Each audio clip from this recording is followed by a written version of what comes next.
Once everything starts getting really fragrant, you don't want anything to get too brown or gold because then that'll get really bitter. We are going to, we're going to put some, dropping everything, sake in there to deglaze, just a splash.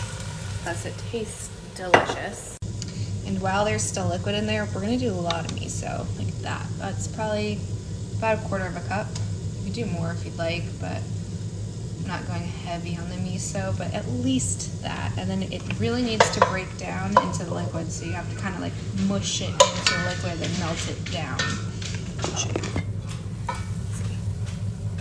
Gotta melt it down. And you might, this is a labor of love, so really incorporate that.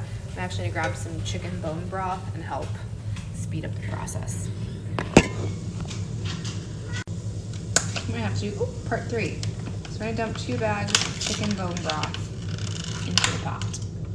Next, these guys go in that we talked about earlier.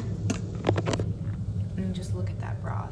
It is creamy and there's no cream in there. You can actually, we're gonna add a little bit of grass-fed butter.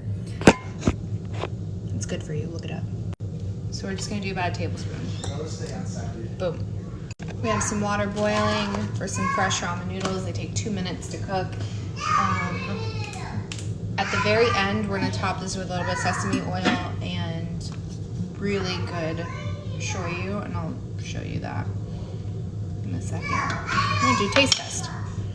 We just added 2 chicken breasts from a rotisserie chicken. I'm gonna do 2 good handfuls of these mung bean sprouts, which are my favorite. You could totally skip noodles and just do the bean sprouts if you wanted. Let me just show you where we're at. That's like the chicken. I'm gonna save the thighs so those can get reheated nicely. The breast, it's over, so you just throw that into the soup. That's tons of meat. You really don't need more than the 2 chicken breasts that are in there. And then we still have to add our noodles. So we're pretty much done, just waiting on those noodles. A little bit of sesame seed oil.